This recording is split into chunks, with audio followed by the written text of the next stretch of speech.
The storm came without warning. One moment, the sky was clear and gold with the afternoon sun, and the next, it turned a violent grey that swallowed the sea whole. Waves rose like angry beasts, slamming into the small ferry that had been carrying tourists back to the mainland. I remember the sound, metal shrieking, people screaming, luggage flying, and then nothing but water, darkness, and silence. When I opened my eyes, coughing out salt water, I was lying on a stretch of wet sand, alone, staring at a line of palm trees that looked like silent guardians of an uncharted island. If you believe in second chances, in kindness that finds you even when the world turns, it's back then. Take a second to like, comment, share, and subscribe to Kindness Journal. Stories like this remind us that even in our darkest storms, love can wash ashore when we least expect it. My name is Evan Cross, a 33-year-old architect from Seattle. I'd been on that ferry because I wanted to escape everything: my crumbling career, my divorce, and the haunting emptiness of my apartment. I thought a short trip would help me reset. I didn't know the universe had other plans. The first night on that island was pure survival. I built a small fire using driftwood and my torn shirt as tinder. My hands bled from trying to spark flame with stones, and the air smelled of salt and fear. When I finally had a flicker of firelight, I saw movement in the distance. My heart froze. For a moment, I thought it was another survivor.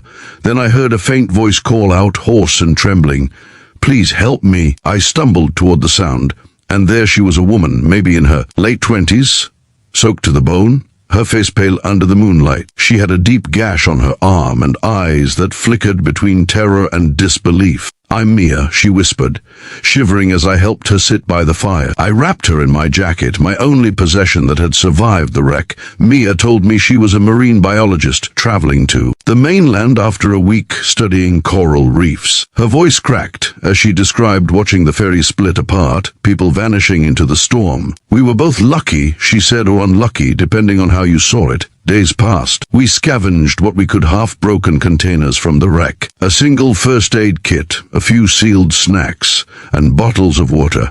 But it wasn't enough. The heat during the day was merciless, and at night the wind howled through the trees like lost souls. We built a shelter using palm leaves and branches, though the first version collapsed when rain hit. Mia laughed bitterly then, sitting under the downpour, her dark hair clinging to her face. "You'd think two educated people could build a roof," she said, and somehow, in that moment, we laughed together. There was something about her strength hidden beneath gentleness. She could name every fish that swam by the shore, yet cried quietly when she saw a bird tangled in fishing net. I helped her free it, and as it flew away, she smiled for the first time.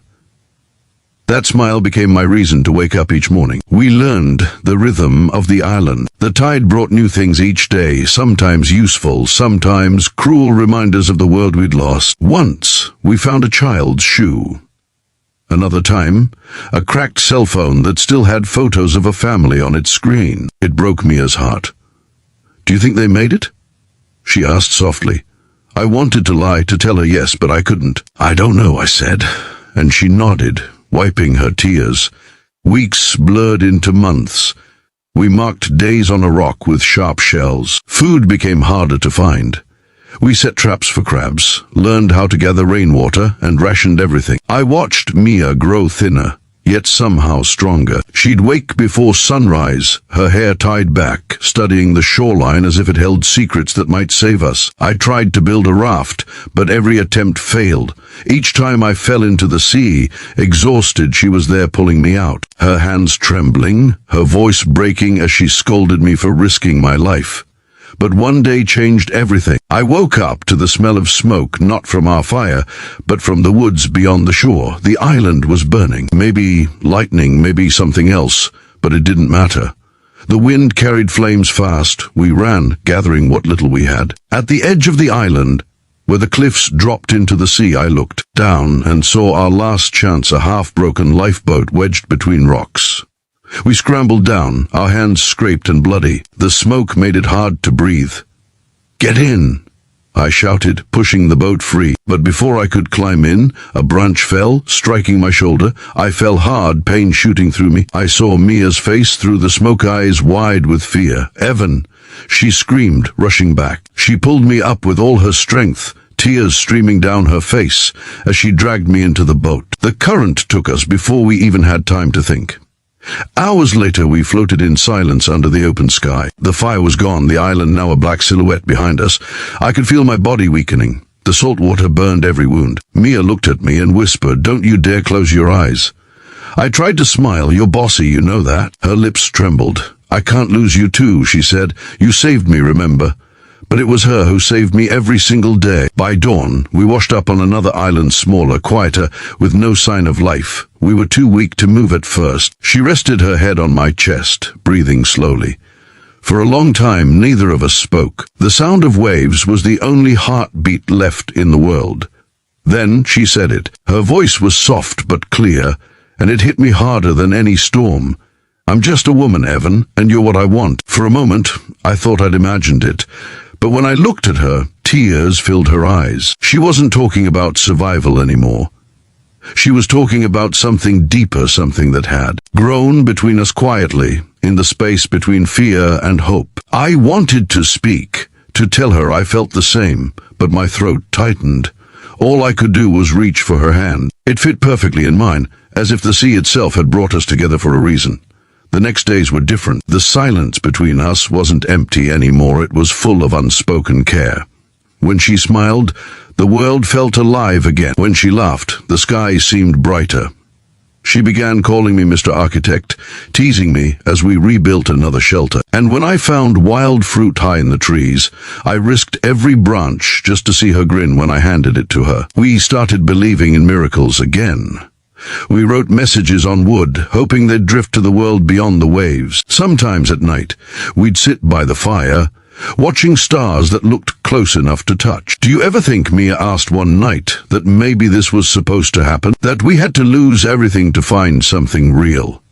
I didn't know what to say, but as I looked at her face illuminated by firelight, I knew she was right. 2 weeks later, we heard a distant rumble that didn't belong to nature. Mia jumped up, eyes wide. "A plane!" she shouted. I couldn't believe it.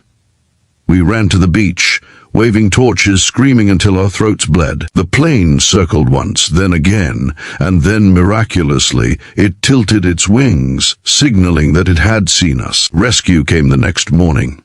They found us dehydrated but alive. When the helicopter lifted us off the island, Mia gripped my hand, refusing to let go. I watched the island shrink below us, that tiny patch of earth where life had broken us, and rebuilt us all at once. In the weeks that followed, the world called us the lucky ones. News crews, reporters, cameras all asking how we survived. But no one could understand that it wasn't just about surviving nature. It was about surviving our own loneliness, our own regrets. Mia and I stayed close after that. We tried to return to normal life, but normal never felt the same. I'd catch her staring out at the sea sometimes, lost in thought. One evening, I found her sitting by the shore near her apartment, the sunset painting her face gold. "You still think about it, don't you?" I asked. She smiled faintly. "Every day," she said. "That island took everything, but it gave me something I never thought I deserved." I sat beside her, silent. Then she turned to me, her eyes reflecting the dying light. "You," she whispered. That was the moment I realized the storm hadn't destroyed my life, it had rewritten it. Sometimes the sea doesn't just take. It returns what we truly need. If this story touched your heart, if you believe that love can be found even in the wreckage of life, please like this video, share it, and subscribe to Kindness Journal. Your support helps us keep telling stories that remind the world what it means to feel alive. Before you go, tell us in the comments, have you ever faced a storm that changed your life forever? Because sometimes the storms we fear the most lead us exactly where we're meant to be.